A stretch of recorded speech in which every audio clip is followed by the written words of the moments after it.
Buongiorno da Leandro Maggi, buongiorno da Taglio di Po. Oggi abbiamo il piacere di essere con il sindaco di Taglio di Po, Francesco Siviero, e vogliamo capire la situazione Covid nel suo comune. È un po' che sindaco che non ci sentiamo, quindi è giunto il momento di fare il punto della situazione ad oggi, 16 dicembre.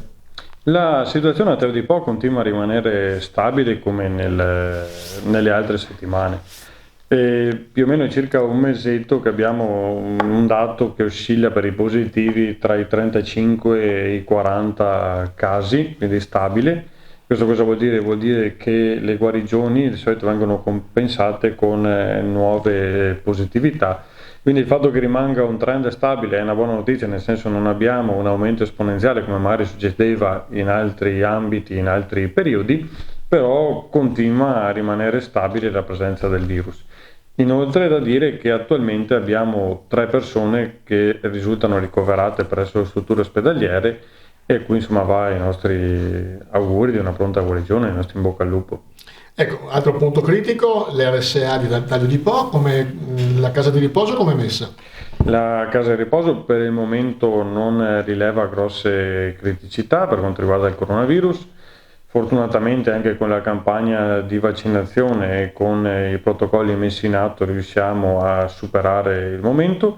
Non abbiamo mai avuto, ovviamente incrociamo le dita, grossi problemi per fortuna, perché anche col coronavirus abbiamo capito che anche la dose fortuna in questi ambiti incide. Fortunatamente il sistema ha retto sia per la grande professionalità degli operatori che anche per un pizzico di fortuna. Ecco.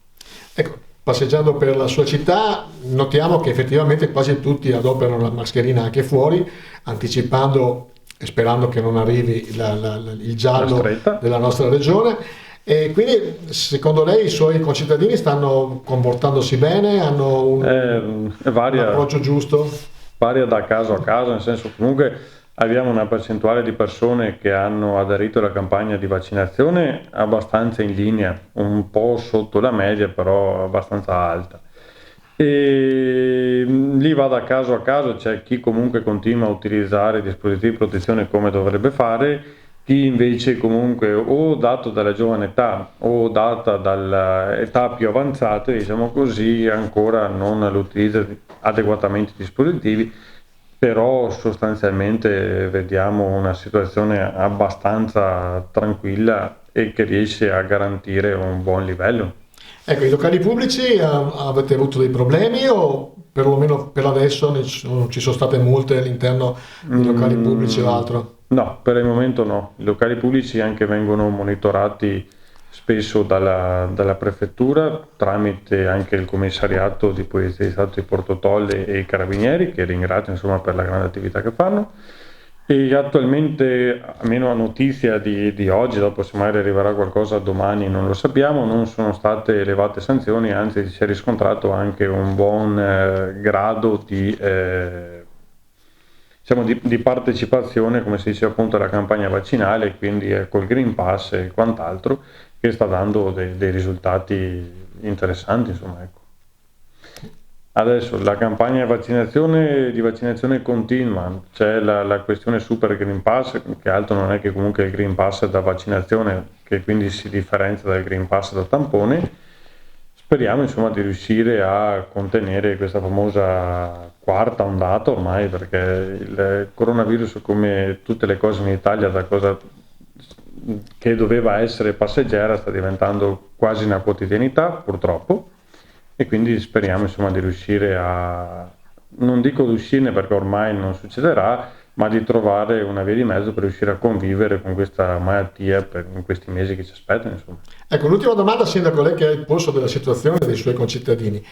Come stanno vivendo questi 2 anni che sembrava dovessero essere risolti già a fine 2020? Nel 2021 siamo ancora che ne parliamo. Secondo lei esasperati, rassegnati, fiduciosi? Beh, anche qua non c'è una linea unica, dipende da chi si parla, insomma, ecco. Ovviamente la gente è un po' stanca della situazione, un po' stanca è un eufemismo, diciamo così, nel senso che ormai anche i dispositivi di protezione sì, sono diventati un'abitudine, però nello stesso tempo è ancora qualcosa che non senti come tuo, il che è anche un bene che sia ancora qualcosa che non senti come tuo, perché almeno vuol dire che ritorniamo ancora nell'ambito di qualcosa di anomalo e che vuoi superare, perché quando inizi a pensarlo come una cosa normale, ecco che allora ti manca un po' quello stimolo per superarlo e magari ti adegui.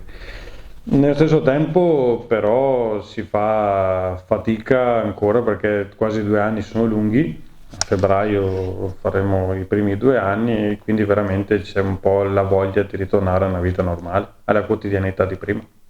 Quello che lascia un po' perplessi ad esempio sono i bambini più piccoli che ormai si sono abituati che gli adulti non li vedono in faccia ma li vedono con la mascherina e questa è una cosa che un po' ti lascia un po' da amaro in bocca così.